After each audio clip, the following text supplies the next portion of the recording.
প্রিয় বন্ধুরা, ১০০ দিনের কাজের টাকা নিয়ে বিরাট বড় গুরুত্বপূর্ণ আপডেট।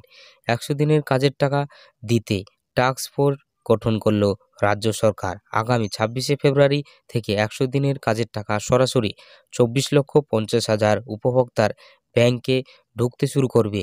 তো বিস্তারিত জানতে ভিডিওটি প্রথম থেকে শেষ পর্যন্ত অবশ্যই দেখতে থাকুন এবং আমাদের এই চ্যানেল নতুন হলে চ্যানেলটিকে সাবস্ক্রাইব করে পাশে থাকা বেল আইকনটি অবশ্যই অল করে রাখবেন পরবর্তী লেটেস্ট আপডেট সবার আগে পাওয়ার জন্য। ১০০ দিনের কাজের টাকা দিতে টাস্ক ফোর্স গঠন করল রাজ্য সরকার। আগামী ২৬শে ফেব্রুয়ারি থেকে ১০০ দিনের কাজের টাকা দেওয়ার কথা ঘোষণা করেছেন মুখ্যমন্ত্রী মমতা বন্দ্যোপাধ্যায়। সেই কাজ করতে গঠন করা হয়েছে এই টাস্ক ফোর্স। এই টাস্ক ফোর্সের মাথায় রয়েছেন পঞ্চায়েত সমিতি পি উলগানাথন।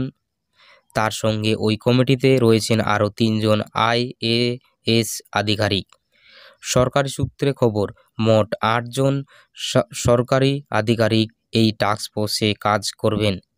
নবান্নের সূত্রে খবর, টাকা দেওয়ার কাজ নির্বিঘ্নে করতে এই টাস্ক ফোর্স গঠন করা হয়েছে।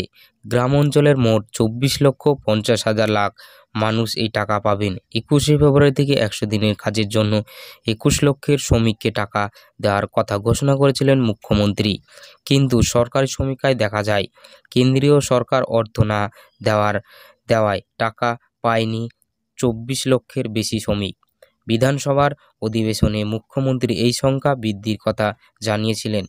এবার সেই টাকা দেওয়ার কাজ মিশ্রণভাবে করতে টাস্ক ফোর্স গঠন করল নবান্ন। প্রসঙ্গত, গত ৩ ফেব্রুয়ারি ধর্নার দ্বিতীয় দিন রেড রোডের মঞ্চ থেকে ১০০ দিনের বকেয়া মজুরি নিয়ে বড় ঘোষণা করে মুখ্যমন্ত্রী মমতা জানিয়েছিলেন, কেন্দ্র টাকা দিলে ভালো, কিন্তু আর কেন্দ্রীয় সরকারের মুখোমুখি হয়ে থাকবে না তার সরকার। রাজ্যে যে ২১ লক্ষ মানুষের ১০০ দিনের কাজের মজুরি বকেয়া রয়েছে তা মেটাবে নবান্নই। মমতা বলেন, ২১ লক্ষ মানুষের ব্যাংক অ্যাকাউন্টে ২১শে ফেব্রুয়ারি বকেয়া মজুরির টাকা পৌঁছে যাবে। ১০০ দিনের প্রকল্পের পাওনা নিয়ে রাজ্যের শাসক দলের তৃণমূলের বক্তব্য মূলত দুটি। ১. কাজ করানোর পরেও মজুরি আটকে রেখেছে। ২. গত ৩ বছর ধরে কেন্দ্রীয় সরকার কোনো টাকা না পাঠানোয় মনরেগার কাজ স্তম্ভ হয়ে রয়েছে, যার সরাসরি অভিঘাত পড়ছে গ্রামীণ অর্থনীতিতে। মমতা শনিবার স্পষ্ট করে দিলেন, বকেয়া দাবি তার এবং তাদের আন্দোলন চলবে। সেই তালিকায় যেমন ১০০ দিনের কাজ রয়েছে, তেমনি রয়েছে আবাস যোজনা, সড়ক যোজনাও।